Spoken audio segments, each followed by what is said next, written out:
जनवरी 1985। London का posh इलाका new हैम। तापमान 4 डिग्री से भी नीचे और आसमान से गिरती बर्फीली फुहारें। हड्डियां गला देने वाली इस कड़ाके की ठंड में भी एक आदमी के माथे से पसीने का झरना बह रहा था।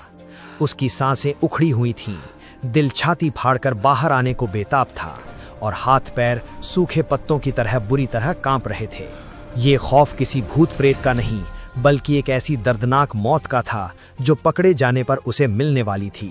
ये आदमी मौत के जबड़े में बैठकर दुश्मनों की कब्र खोदने वाला भारत की खुफिया एजेंसी रॉ का एक निडर मोहरा था।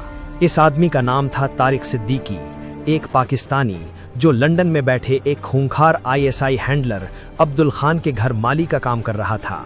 अब्दुल खान लंदन से ही भारत में आतंक का खूनी खेल चला रहा था। आज सुबह अचानक खान के घर 3 काली गाड़ियां दाखिल होती हैं। बंदूकधारी बॉडीगार्ड्स के साथ कुछ लोग उतरते हैं और घर के अंदर चले जाते हैं। बगीचे में मौजूद तारिक हड़बड़ी में अपने औजार फेंकता है, जेब से डायरी निकालता है और कांपते हाथों से उन गाड़ियों के नंबर नोट करने लगता है। खान को जरा भी भनक नहीं थी कि उसके ही घर में भारत की खुफिया एजेंसी घुस चुकी है। दोपहर 3 बजे मेहमानों के जाने के बाद तारिक घर से निकलता है। 10 मिनट पैदल चलकर वो एक पार्क की बेंच पर बैठता है। चारों तरफ दहशत भरी नजरें घुमाकर अपनी जेब से माचिस की एक डिब्बी निकालता है और उसे चुपके से बेंच के नीचे चिपका देता है। फिर एक सफेद चौक से क्रॉस के निशान बनाता है और वहां से भागकर एक PCO से नंबर डायल करता है। दूसरी तरफ से हेलो सुनते ही वो तुरंत फोन काट देता है। तारिक जानता था कि अगर ISI को शक भी हुआ तो उसे जहन्नुम नसीब होगा, लेकिन इसी खौफ और बर्फबारी के बीच लंदन में नींव रखी जा रही थी भारत के सबसे खतरनाक कोवर्ट मिशन ऑपरेशन स्वदेश की।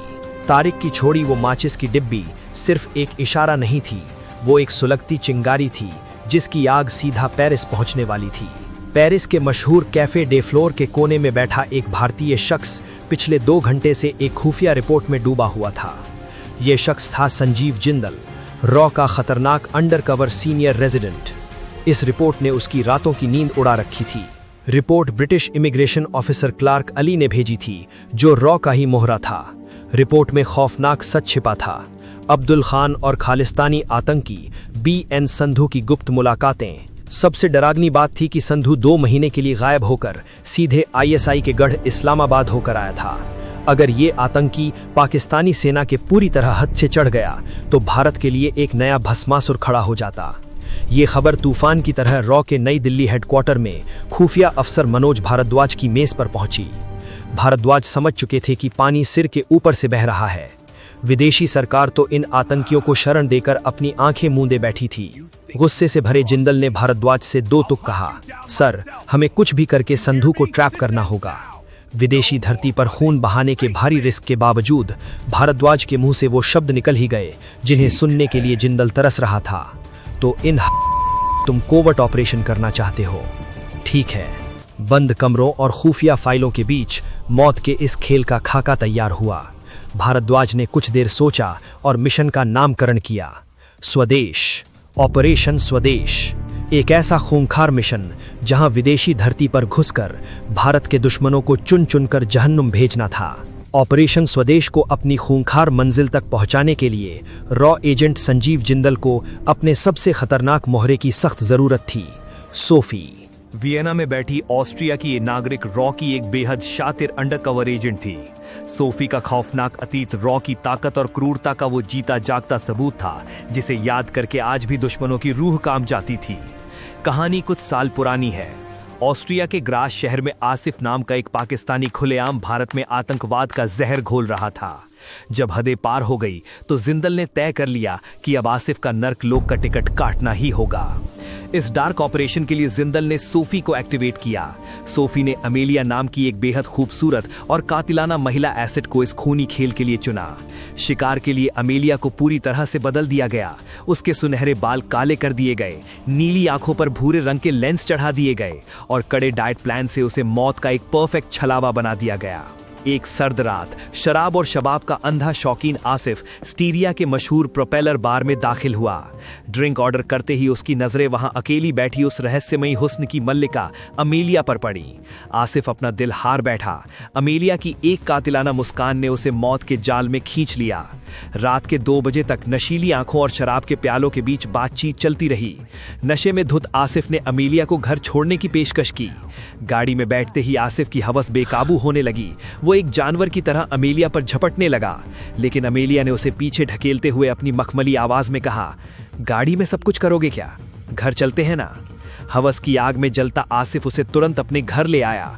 घर पहुंचते ही अमेलिया ने मासूमियत से पेट पकड़कर कहा, मुझे बहुत तेज भूख लगी है, आप किचन से कुछ खाने को ले आओ, तब तक मैं हम दोनों के लिए ड्रिंक्स बना लेती हूँ। आसिफ, जिसके दिमाग पर सिर्फ और सिर्फ हवस हावी थी, खुशी खुशी दौड़कर किचन में चला गया। ठीक 10 मिनट बाद जब आसिफ खाने की प्लेट लेकर कमरे में वापस लौटा तो सामने का नजारा देखकर उसकी सांसें रुक गईं। अमेलिया उसके बिस्तर पर पूरी तरह निर्वस्त्र बैठी थी और उसके हाथों में वाइन के 2 छलकते हुए गिलास थे। ये देखते ही आसिफ छलांग मारकर बिस्तर पर चढ़ गया। जैसे ही उसने अमेलिया को चूमने के लिए अपने होंठ आगे बढ़ाए, अमेलिया ने वाइन का वो गिलास सीधे उसके होंठों से लगा दिया। कामुकता और वासना में पूरी तरह अंधे हो चुके आसिफ ने बिना कुछ सोचे समझे एक ही सांस में वो पूरा जाम खाली कर दिया और उसके साथ हम बिस्तर हो गया। सुबह के 4 बज चुके थे। कमरे में मौत का खौफनाक सन्नाटा पसरा था। अमेलिया खामोशी से बिस्तर से उठी, अपने कपड़े पहने और सबसे पहले आसिफ की नब्ज टटोली। उसकी नब्ज बर्फ की तरह ठंडी पड़ चुकी थी। रॉ का दिया जहर अपना काम कर चुका था और भारत का दुश्मन एक खौफनाक मौत सो चुका था। इसके बाद अमेलिया ने एक कपड़े से उस घर के हर उस कोने और चीज को साफ किया जिसे उसने गलती से भी छुआ था। सुबह ठीक 4:30 बजे वो एक परछाई की तरह घर से बाहर निकली, जहां कुछ दूरी पर सोफी गाड़ी का इंजन चालू किए उसका इंतजार कर रही थी। विदेशी धरती पर भारत की खुफिया एजेंसी रॉ का ये एक ऐसा ब्लैक ऑपरेशन था जिसने बिना कोई सुराग छोड़े दुश्मन को हमेशा के लिए दफना दिया था। अब यही खूंखार और जानलेवा टीम ऑपरेशन स्वदेश में कहर बरपाने के लिए पूरी तरह से तैयार थी। मार्च 1985 का महीना। लंदन का सरकारी इमिग्रेशन ऑफिस। अमरजीत सिंह नाम का एक खालिस्तानी आतंकी अपने हाथों में राजनीतिक शरण की एप्लीकेशन लिए इस दफ्तर में दाखिल होता है। अमरजीत कोई मामूली अपराधी नहीं था। वो पंजाब में कई पुलिस वालों का खून बहाकर लंदन भागा था। उसे लगा था कि ब्रिटिश सरकार के पल्लू में छिपकर वो सुरक्षित बच जाएगा, लेकिन वो ये नहीं जानता था कि मौत खुद इस दफ्तर में उसका इंतजार कर रही थी। जैसे ही अमरजीत अपने काउंटर की तरफ बढ़ता है, रॉ का ब्रिटिश मोहरा और इमिग्रेशन अफसर क्लार्क अली जानबूझकर उससे टकराता है। क्लार्क बड़ी हमदर्दी दिखाते हुए कहता है, आप काफी परेशान दिख रहे हैं, आइए मेरे साथ, मैं देखता हूं आपकी फाइल का क्या हो सकता है। क्लार्क अमरजीत के कंधे पर हाथ रखता है और उसे दूसरी मंजिल पर अपने केबिन में ले जाता है। केबिन के अंदर रॉ का एक बेहद खूंखार जासूस मोहन नारायणन पहले से ही बैठा हुआ था। अमरजीत अंदर कदम रखता ही है कि क्लार्क खटाक से दरवाजा लॉक कर देता है। इससे पहले कि अमरजीत कुछ समझ पाता, अचानक नारायणन एक भूखे शेर की तरह अपनी कुर्सी से उछलता है, अमरजीत की गर्दन दबोचता है और पूरी ताकत से उसका मुंह सामने रखी मजबूत टेबल पर दे मारता है। धड़ाम! अमरजीत की चीख गले में ही घुट जाती है। नारायणन उसकी गर्दन को टेबल पर बुरी तरह दबाते हुए गरजता है, साले, तू पंजाब में 144 पुलिस वालों को मार के भागा है और यहाँ एप्लीकेशन में लिखता है कि भारत सरकार तुझ पर अत्याचार कर रही है। रुक जा, आज मैं तुझे बताता हूँ कि जान को खतरा होता क्या है। विदेशी सरजमीन पर उनके ही सरकारी दफ्तर के अंदर रॉ का ये आक्रामक रूप देखकर अमरजीत के पैरों तले जमीन खिसक जाती है। वो मौत के खौफ से कांपने लगता है। तभी क्लार्क गुड कॉप का खेल शुरू करता है। नारायणन को बाहर भेजकर क्लार्क कहता है, ये इंडियंस बहुत गुस्से में हैं, अगर तूने हमारी मदद नहीं की तो ये तुझे यहीं काट डालेंगे। जान बचानी है तो अपने भाई हरबख्श और उसके पाकिस्तानी आकाओं के सारे राज बता। रॉ के इस खौफनाक झटके ने अमरजीत का गुरूर चकनाचूर कर दिया। वो आतंकी जो कल तक खून बहा रहा था, आज फूट फूट कर रोने लगा। साहब, मुझे बचा लो, मैं सब कुछ बताऊंगा। उसने हाथ जोड़ लिए। एक ही झटके में रॉ ने दुश्मन के खेमे में अपना अहम खबरी गाड़ दिया था। मार्च 1986, जगह अमेरिका का सैन फ्रांसिस्को शहर। रॉ का बिछाया हुआ खौफनाक खुफिया जाल अब यूरोप की सरहदों से निकलकर समंदर पार अमेरिका तक पूरी तरह फैल चुका था। अब रॉ के निशाने पर था ISI और खालिस्तानी आतंकियों को करोड़ों की फंडिंग देने वाला एक बेहद ताकतवर और रसूखदार भारतीय अरबपति अवतार सेठी। सेठी को लगता था कि वो अमेरिका की महफूज धरती पर बैठा है, इसलिए भारत की कोई भी खुफिया एजेंसी उसका बाल भी बांका नहीं कर सकती। उसका कारोबारी गुरूर और घमंड सातवें आसमान पर था। एक दिन सेठी अपने आलीशान ऑफिस में बैठा बिजनेस का काम कर रहा था कि तभी उसकी सेक्रेटरी अंदर आती है और कहती है, सर, इंडियन एम्बेसी से कोई अफसर आपसे मिलने आया है। सेठी थोड़ा हैरान होता है क्योंकि उसके शानदार ऑफिस में आमतौर पर सिर्फ पाकिस्तानी डिप्लोमैट्स ही आते जाते थे। फिर भी वो बिना किसी डर के उस अफसर को अंदर भेजने को कहता है। ठीक 15 सेकंड बाद सूट बूट पहने 6.5 फीट का एक लंबा चौड़ा रौबदार आदमी उसके ऑफिस में कदम रखता है। वो आदमी बिना कुछ कहे सीधे सेठी के सामने वाली कुर्सी पर बैठ जाता है और अपना आईडी कार्ड दिखाता है। सेठी अपना गुरूर दिखाते हुए कहता है, मैं मिस्टर सेठी, कहिए मैं आपके लिए क्या कर सकता हूं। रॉ एजेंट रंजन गुप्ता की आंखों में एक खौफनाक और जानलेवा शांति थी। उसने बहुत ही भारी और ठंडी आवाज में जवाब दिया, मिस्टर सेठी, आप गलत सवाल पूछ रहे हैं। सवाल ये नहीं है कि आप मेरे लिए क्या कर सकते हैं, बल्कि सवाल ये है कि मैं आपके लिए और आपके साथ आखिर क्या कर सकता हूं। ये वाक्य सुनते ही सेठी के माथे पर सिलवटें पड़ जाती हैं। गुप्ता आगे कहता है, घबराने की कोई जरूरत नहीं है। आज मैं आपका दोस्त बनकर आया हूं, लेकिन मेरी दोस्ती का ये ऑफर सिर्फ कुछ ही घंटों के लिए वैलिड है। ठंडे एसी के बीच भी सेठी को पसीना आने लगा था। वो घबराहट में हकलाया, अरे सर, आप चाहते क्या है? मैं तो यहाँ का एक बहुत ही ईमानदार बिजनेसमैन हूँ। गुप्ता की आवाज में मौत का वजन आ चुका था। हम ISI, संधू और अब्दुल खान के बारे में सब कुछ जानते हैं। हमें पता है कि तुम उनके लिए क्या काम करते हो। सेठी फिर भी झूठ बोलने की कोशिश करता है, सर, आपको जरूर गलतफहमी हुई है।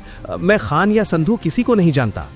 और तभी गुप्ता अपने ब्रीफकेस से कागजों का एक मोटा बंडल निकालता है और उसे पूरी ताकत से सेठी के मुंह पर उस कांच की टेबल पर दे मारता है। धप। ये सेठी के पिछले कई महीनों के सीक्रेट बैंक रिकॉर्ड्स थे। वो स्टेटमेंट्स जिनमें संधू और खान को भेजे गए आतंकियों के खून से सने पैसों का पूरा हिसाब हाईलाइट किया गया था। साथ ही ISI की खुफिया चिट्ठियां भी थीं। गुप्ता ने सीधा सेठी की आंखों में देखकर कहा, मैं रॉ का खुफिया अफसर हूं। सच बता दो, वैसे भी अपने देश से गद्दारी करना बहुत भारी काम है, क्यों, है ना? कागजों पर छपे अपने मौत के परवाने को देखकर सेठी का सारा गुरूर एक पल में चकनाचूर हो गया। वो अरबपति बुरी तरह टूट गया और एक बच्चे की तरह फूट फूट कर रोने लगा। हाँ सर, मैं काम करता हूँ। मनोवैज्ञानिक दबाव की इस बिसात पर रॉ ने दुश्मन को चेकमेट कर दिया था। उस रोते हुए गद्दार ने भारत में छुपे 27 आतंकियों के नाम उगल दिए। अवतार सेठी के टूटने और सबूतों के हाथ लगने के बाद अब वक्त था आखिरी प्रहार का।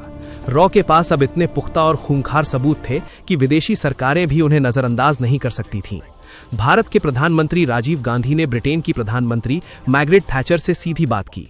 सबूत इतने पक्के थे कि ब्रिटिश एजेंसियों के पास कोई भी बहाना बनाने का रास्ता नहीं बचा था।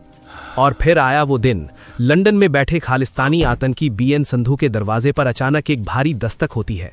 संधू का नौकर जैसे ही दरवाजा खोलने के लिए आगे बढ़ता है, धड़ाम, दरवाजा बुरी तरह टूटता है और सर से पैर तक भारी हथियारों से लदी स्कॉटलैंड यार्ड की एक खतरनाक पुलिस टीम तूफान की तरह घर के अंदर टूट पड़ती है। बंदूकों की खौफनाक आवाजों और पुलिस के भारी बूटों की धमक से पूरा घर गूंज उठता है। संधू, जो कल तक लंदन की सुरक्षित पनाहगाह में बैठकर भारत को खून से नहलाने के सपने देख रहा था, आज अपनी ही जमीन पर औंधे मुंह पड़ा था। कुछ ही सेकंड्स में उसके हाथों में ठंडी हथकड़ियां जकड़ दी गई थी। अगले 3 दिनों तक लंदन की सड़कों पर स्कॉटलैंड यार्ड का खौफनाक तांडव चला। एक के बाद एक कई ताबड़तोड़ छापे पड़े और BN संधू समेत उसके सबसे करीबी और खतरनाक साथियों को घसीटते हुए सलाखों के पीछे डाल दिया गया। ब्रिटिश सरकार ने पाकिस्तानी एम्बेसी में बैठे ISI के अंडरकवर अफसरों को भी लात मारकर UK की धरती से तड़ीपार कर दिया। रॉ का ऑपरेशन स्वदेश अपने अंजाम के बेहद करीब था। लंदन में ISI और खालिस्तानी आतंकियों का वो खूनी गठजोड़ ताश के पत्तों की तरह ढह चुका था। लेकिन खेल अभी पूरी तरह खत्म नहीं हुआ था, क्योंकि इस पूरे खौफनाक नेटवर्क का सबसे बड़ा मास्टरमाइंड और रॉ का सबसे बड़ा शिकार अब्दुल खान अभी भी आजाद था। उसे लगा कि संधू के पकड़े जाने के बाद रॉ शांत हो गई है, पर वो नहीं जानता था कि रॉ की बंदूकें अब उसी की तरफ घूम चुकी थीं और मौत उसकी तलाश में लाहौर निकलने वाली थी।